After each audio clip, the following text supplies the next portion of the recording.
Good morning. My name is John Farney. I am the National Sales Manager for Movicolor here in North America. It's my pleasure to also introduce my colleague, Menno Homens. Menno is our OEM Sales Manager out of our home office in the Netherlands. I'd like to thank everyone today for stopping by and giving us a chance to reintroduce the name Movicolor here to the North American market. A little bit of background. Movicolor is the expert in feeding, dosing, and blending technologies for the polymer industries. We've been proud to be able to serve the plastics market for over 30 years. Our products are made and manufactured out of our headquarters in the Netherlands, and we bring it to market worldwide to support the injection, extrusion, compounding, and all the other portions of the plastics market. The way we're going to do things today is we're going to take a tour around the perimeter of our booth. Menno is going to act as my technical counterpart. He's going to walk us through the technical elements of the equipment. I'm going to be the host, if you will, and try to do the background of what products we're showing and what we're doing here at the show.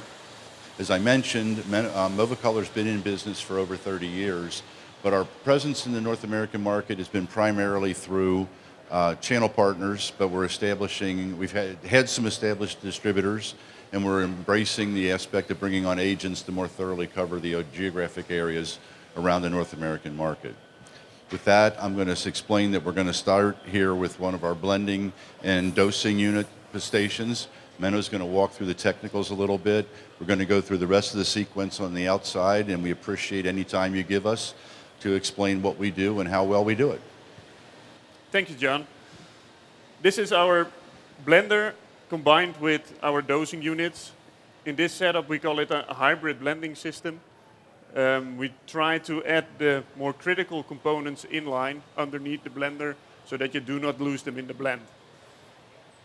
At this point, I would like to talk a little bit more about our MC Balance. It's been around for a couple of years. It's a fully gravimetric unit. There's a load cell underneath here, and we designed it to, well, be very easy to work with. You can do a color change, for example, in less than 60 seconds. I will show you how to do that. You can very easily remove the hopper. And there is a simple drain valve underneath it where you can drain out the material. Once it's drained, you can clean it with a little bit of compressed air, add some new material into it, remount it.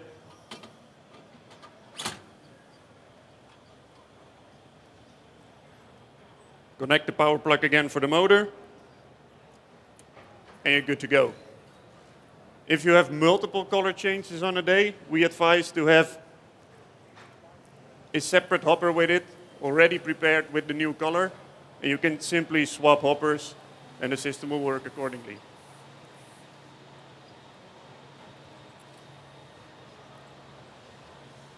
In our blender, we have the hoppers on top. In this case, it's a 90-liter hopper and a 43-liter hopper configuration. You have the gain in weight, the weight bin, and you have a mixing chamber where we can have a loss in weight gravimetric system in place to measure your extruded throughput, for example. On this side, we have an add-on on our MC Balance. That's the Venturi hopper loader, and this one also is available for our 6-liter hopper, since this is our 12-liter hopper configuration. So this is another station here at our booth where we're showing one more of our series of blender technologies. Our blenders are designed to be able to support, as I mentioned at the onset, extrusion, injection molding, compounding, and any plastics processes where our technologies will feed to the downstream support equipment. We have a full series of units that, well, as I said, will go to any one of the processes. We have 3 primary size units, and we're going to show those as we tour the booth. Within each size, we have different configurations and capacities based on what the processing needs are for that particular unit. I'll turn it back over to Menno for a minute to cover quickly what the technologies we have here. Thank you. So like John explained, this is our blender. At the moment, it's configured as a blender 34. That means it has a 3-liter mixing chamber and a 4-hopper configuration, and it also has the extra large hoppers on top. So if you have a material that has to be dosed at high volumes, you can have the bigger hoppers on here.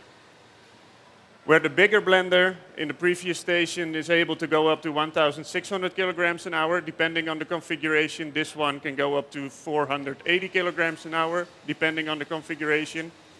And we try everything, or we try to design everything that you can handle the machines without using tools. So for example, you can remove a hopper without using tools. There are no moving parts inside the hopper. All the moving parts are in the base over here, and it's all stainless steel. This way you can easily clean your hopper, do a color change or a material change on it.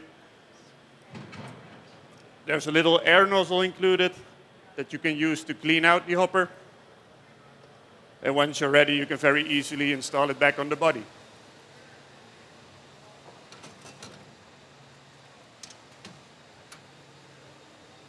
That's about it. And there is a very easy access to the inside of the blender.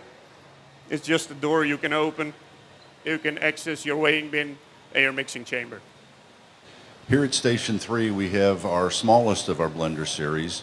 Again, all of our designs are modular and can be configured to meet the customer's expectations. There's primary chambers at the top. We've got the measure chamber. We've got the mixing chamber, which discharges down to the extruder, the infeed of the extruder or the injection molding machine. What we have here is what we call the neck piece. This mounts to the actual unit and gives us the ability to bring in the additional components that you probably noticed at the first station. We have the ability to dose and feed powders, liquids, granulate, which would be regrind or reclaimed material from a reclamation process, and virgin materials like master batch as well. I'll turn it back over to Menno again. Here I would like to show you how easy it is to actually clean your weigh bin and your mixing chamber. And again, this is a tool-free process, so you do not need any tools to do this. You simply open the door. You can slide out the weight bin. Easily remove the mixing chamber. And even remove the mixing blade. So this gives you access to the complete unit to clean it, service it if needed. And you can very easily reinstall everything. So just again, you can easily slide this in. I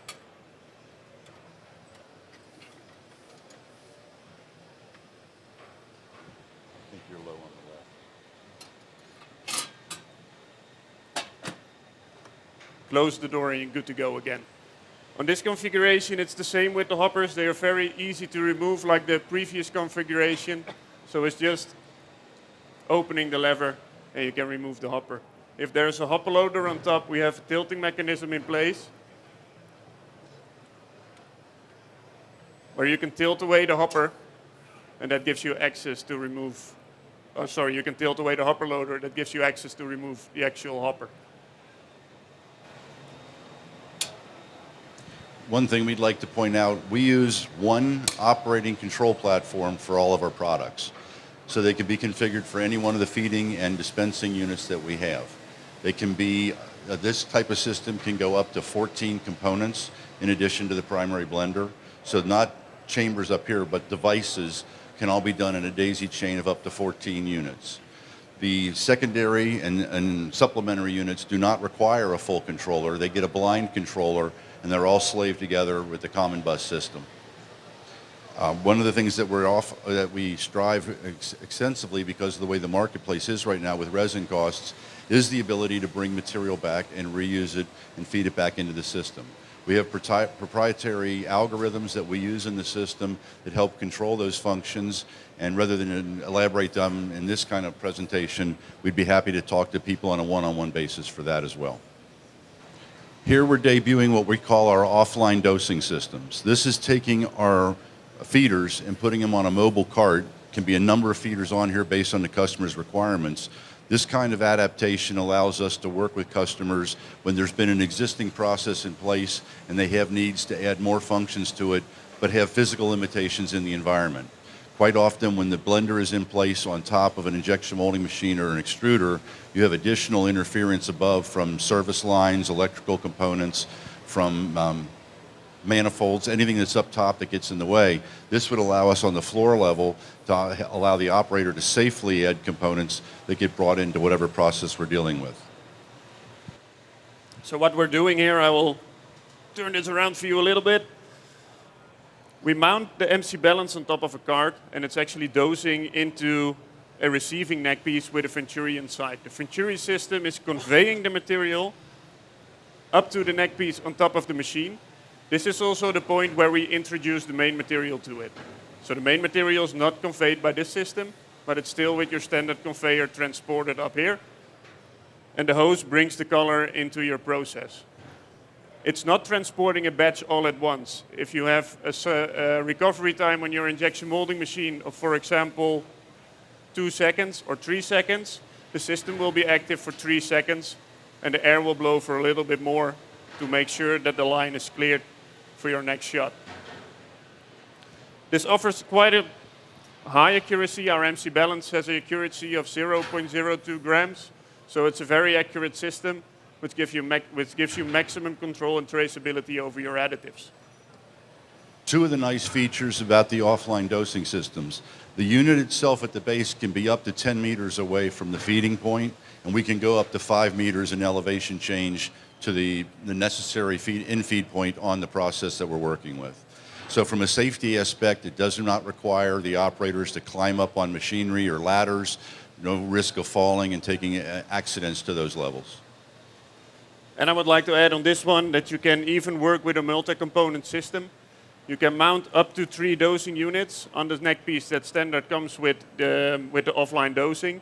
And it has a maximum capacity of transporting 32 kilograms per hour up to the machine. This is what we call our MD Mexus. And what this is a very high tolerance, low-level dosing device that allows us to bring critical components to critical operations in very precise dosing levels. This is very good for the medical community, for the electronic community, where there's very tight requirements for component regulation. Could go well into the automotive industry if there's specific requirements for each component that's loaded into the process. The system is working based on a vacuum. So if there is a vacuum line present in the factory, we can use that. Otherwise, we connect it to compressed air, and there is a vacuum generator on the unit itself, which is actually creating the vacuum to dose the material. It can go as low as, for example, 1 pellet every 10 seconds in extrusion applications and 1 pellet in each shot for injection molding applications. A fun fact about this unit is that it's completely 3D printed. So it's very easy for us that way to have all the canals, all the air canals we need inside to create the vacuum in the body. And for the medical industry, where we see this product being used quite a lot, we have a stainless steel version available so that all your contact surfaces are stainless steel.